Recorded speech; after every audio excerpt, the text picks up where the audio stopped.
ہر نماز سے پہلے یہ دھیان ضرور کر لے کہ بھئی نماز تو پڑھنے جا رہا ہوں، خشوع کے ساتھ پڑھوں۔ البتہ اس کے لیے کچھ تمہیدات بھی ہیں، وہ تمہیدات اگر اختیار کی جائیں تو اس سے خیالات کا منتشر ہونا تجربہ یہ ہے کہ کم ہو جاتا ہے۔ سب سے پہلے تو یہ کہ طہارت کا حصول صحیح طریقے سے کیا گیا۔ طہارت جتنی صحیح طریقے پر انجام دی جائے گی اتنا ہی وساوس اور خطرات کم آئیں گے، اور اگر طہارت میں کوئی کمی رہ گئی تو اس کا خاصہ یہ ہے کہ وسوسے بہت آتے ہیں، خیالات بہت آتے ہیں۔ تو طہارت کو صحیح سے انجام دے۔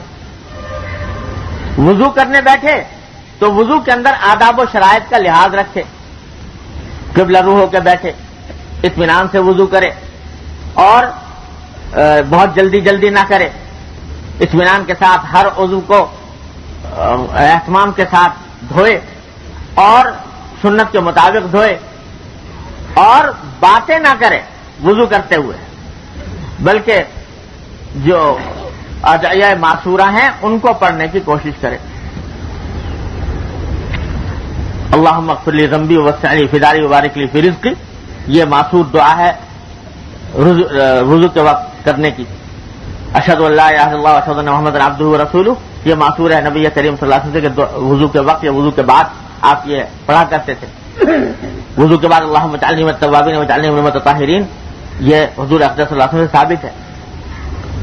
اور ہماری آپ کی آسانی کے لیے علماء کرام نے ہر عضو کا الگ الگ کچھ دعا بھی تجویز کر دی ہے، جو اس موقع پر حضور اقدس صلی اللہ علیہ وسلم سے اگرچہ ثابت نہیں لیکن دوسرے مواقع پر ثابت ہیں، اور ان کا وہ ہیں دعائیں بڑی کارآمد اور بڑی مفید اور بڑی برموقع اور مناسب حال۔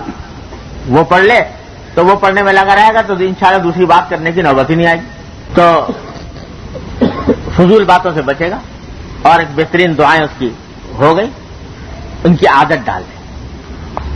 اس کے بعد جب نماز وضو کامل ہو گیا تو وضو کے کامل ہونے کے بعد اللہ تبارک و تعالیٰ نے ایسا نظام رکھا ہے کہ مسجد میں جب جاؤ یا نماز پڑھنے تو فرض سے پہلے کچھ نہ کچھ سنتیں نفلیں اللہ تعالیٰ نے رکھی ہیں۔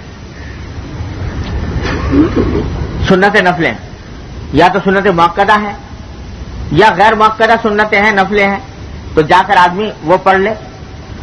تو ان تمام چیزوں کا نتیجہ یہ ہوتا ہے کہ جب فرض پڑھنے کھڑا ہوگا تو اس وقت بہت سے خیالات اور وساوس خود بخود ختم ہو چکے ہوں گے۔ اب جب پڑھنے کھڑا ہو گیا تو اس وقت میں اس مراقبے کا احساس استحضار کر لے جو حضور اقدس صلی اللہ علیہ وسلم یہاں پر فرمایا کہ بھائی پتہ نہیں اب موقع نہ ملے آخری نماز پڑھنے جا رہا ہوں۔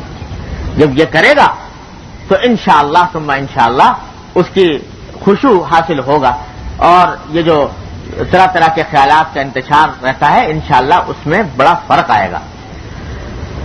پھر بھی ہو جائے منتشر تو گھبرائے نہیں، دوبارہ جب تنبہ ہو دوبارہ لوٹ آئے، پھر منتشر ہو جائے پھر لوٹ آئے، یہی کرتا رہے تو انشاءاللہ اللہ تبارک و تعالیٰ کے ہاں وہ نماز قبول ہوگی اور خشوع کا مرتبہ اللہ تبارک و تعالیٰ کے فضل و کرم سے حاصل ہو جائے گا۔ لیکن فکر اور دھیان کی بات ہے۔